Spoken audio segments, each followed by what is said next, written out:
What's going on with y'all, man? It's your boy 7J27, and these are my thoughts from WrestleMania Night 1, man.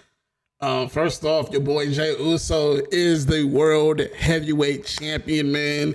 Did what he's supposed to come out here to do. I wish he'd have came out here and really went Uso crazy, but it's cool. It is what it is. At the end of the day, he got the job done. Okay, that's all that matters. I'm surprised he made Gunther tap out. I never would have thought that was even in the plans to make Gunther tap out to his own move. Nonetheless, the second person to do that, first one was Ilya Dragunov, if I'm not mistaken. And then from their point on, I believe we went into I believe it was the tag team match, if I'm not mistaken. I believe it was the tag team match with the New Day. Lasted about 10 minutes, if I'm not mistaken. New Day won with some heelish moves. Really wasn't all that exciting. Honestly, this whole night one wasn't all that exciting. Naomi versus Jade Cargill was a good match. Probably would have main evented a SmackDown or a Raw show, but none of these matches seem like WrestleMania matches except for the main event. Honestly, everything else just seemed like either a Backlash type pay-per-view match or a SmackDown Raw type match. Everything else it just didn't seem like they got enough time to do anything, and that's kind of my issue with that.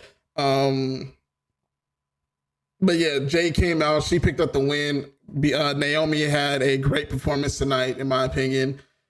Jay did her thing, especially with that. I think she tossed her up in the air, turned around, caught her, power bombed her, and then she went for Jade. Oh my God, that was sick. I don't care what no one said. That was sick. Then it was next up. It was Grande Americano versus, and not Rey Mysterio, because Rey Mysterio ended up getting hurt. So it was Rey Fenix. They put on a good match too. I figured that they was gonna put on a great match. As soon as I saw the match get switched to Rey Fenix, I thought it was gonna be an incredible match, honestly. But again, just time restraints, making it to where they just couldn't do what the things that I feel like they really wanted to do in that matchup. Moving on to the next match on the card, the United States Championship match. I don't know. This is not in order. I can say that. None of these matches are in order. United States Championship match, LA Knight versus Jacob Fatu. Jacob did his thing, went out there. Honestly, he ate most of the match. Like, he was on the receiving end of the beating for most of the match, if I'm not mistaken. I say with 75% of the match. But that moonsault into a BFT, chef's kiss, bro. Chef's kiss. That was a beautifully executed maneuver.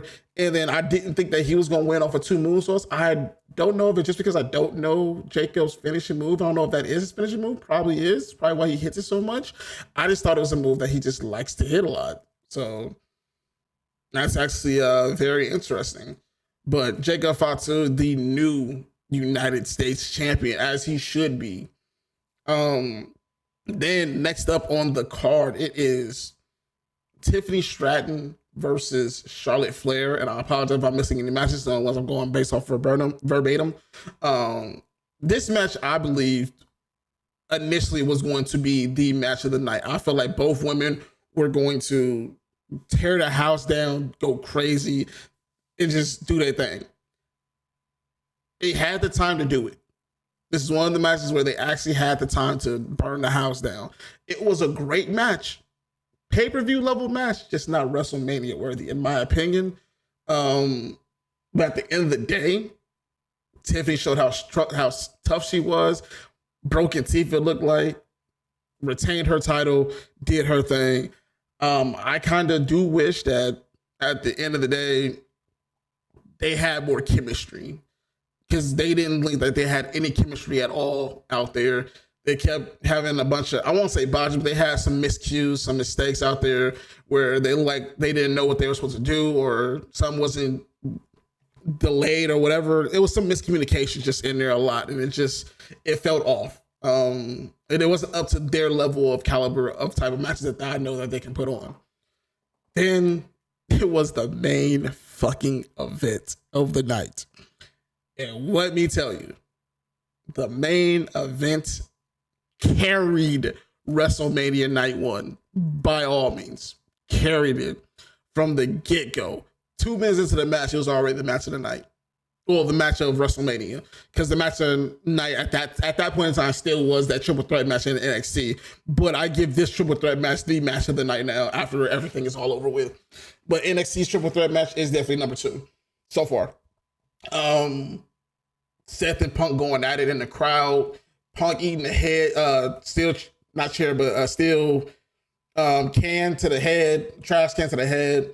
Roman Reigns flying over the freaking barricade to lay them out. Back and forth, freaking pinfalls and special moves hit on each other, finisher moves hits on each other. No one can get a job done. Paul Heyman looking like an absolute mess on the outside. Seth trying to tell Roman, we gotta come together. We gotta get the job done. I ain't gonna lie.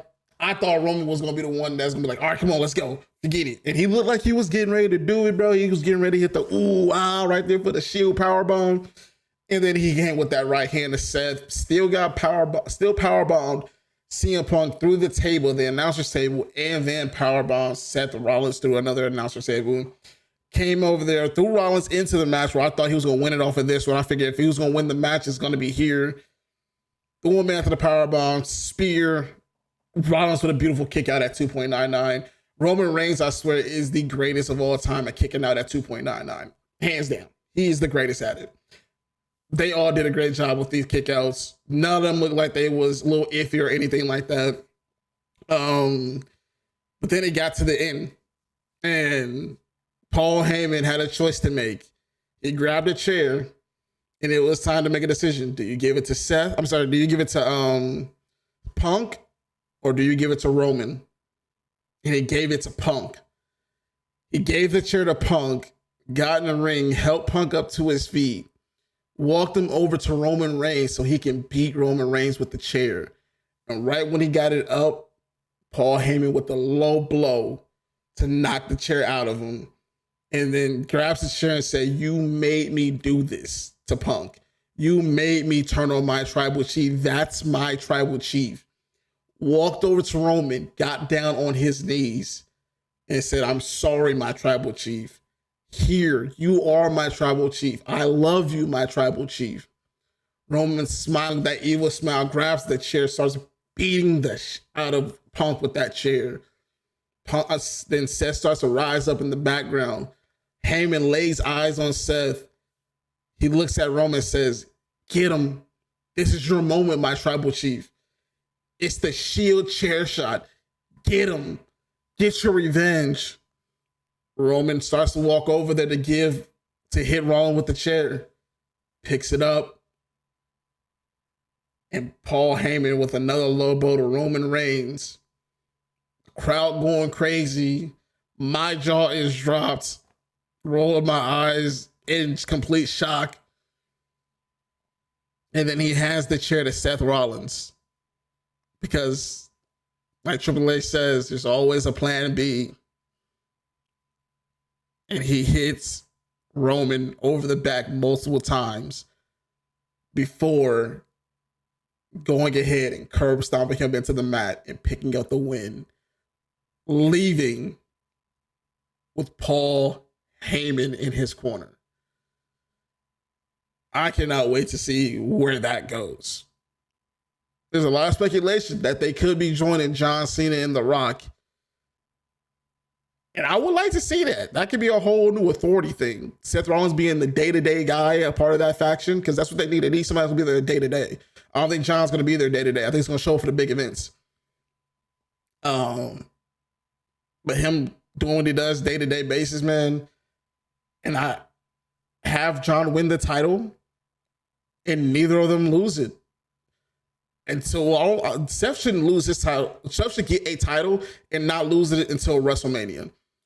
I can see him beating Jay at SummerSlam, and then that's probably also where John might drop his title, because at the end of the day, or he might drop his last night, but I think he drops it at SummerSlam after he wins it.